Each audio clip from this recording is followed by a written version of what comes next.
Having shocked the champions at Oriel Park a week previous, Bray were full of confidence heading into the game on Friday night, while Rovers had lost 5 of their 9 at that point and were sitting only in mid-table.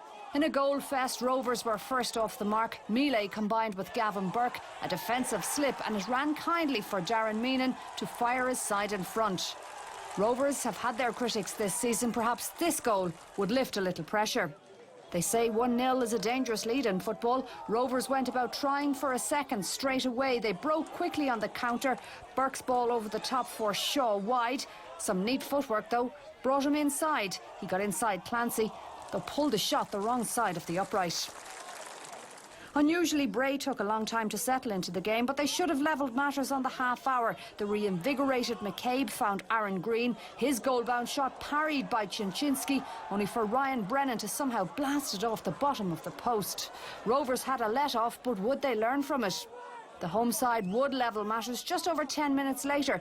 Good understanding in the channel between Brennan and then Buckley.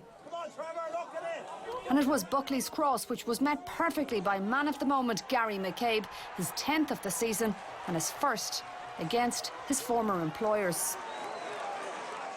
Things went from bad to worse for Rovers before the interval as Bray ran the length of the field for their second of the night. Salmon, Connolly and Green were all to tease the Rovers' defence. Green's killer ball allowed Connolly the run on Webster, and with the keeper advancing, he jinked it over the top for a 2-1 lead for the home side. And that became 3-1 before the sides went in at the break. Bray's third, though, still draws question. A rather hopeful long ball from the Bray defence drew Chinchinski from his area. A fumble invited Brennan to challenge. The keeper, however, reacted not once, but twice. And that was enough for referee Anthony Buttimer to then point to the penalty spot. The Canadian was incensed, left in a state of disbelief, and it was hard to argue against him. It looked pretty meaningless. But his moment of madness was to be punished by the maximum, as McCabe perfectly executed from the spot. Bray were now 3-1 ahead. And the Seagulls had their tails up at this point. Surely more goals were on the cards at the Seaside. McCabe and Green again centrally involved as Connolly drew a double dose of attention in the box. His pullback was rifled goalwards by Jason Marks. Unfortunately, though, Simon Madden took a touch and that deflected it beyond the last line of defence. Bray certainly are sharing round the goals this season. In a week when talk of penalties have made the news, Rovers perhaps felt rightly aggrieved not to have had one. Madden's flick found O'Connor. He then flicked it off the arm of Marks. The appeals, however, were in vain.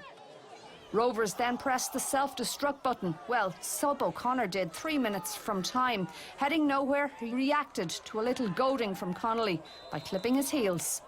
The striker instantly dismissed by referee Buttimer. There was certainly 2 of them in it, a little provoking but a stupid reaction, and the big man had to take the walk of shame at the Carlisle grounds. Rovers would, however, have the final say in this one, but it would be too little too late.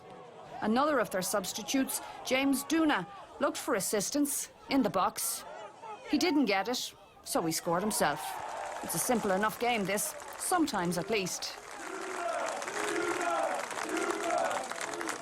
In the end, though, when the final whistle was blown, it resulted in a victory for Bray Wanderers, and it was their first league win over Shamrock Rovers in some 18 attempts.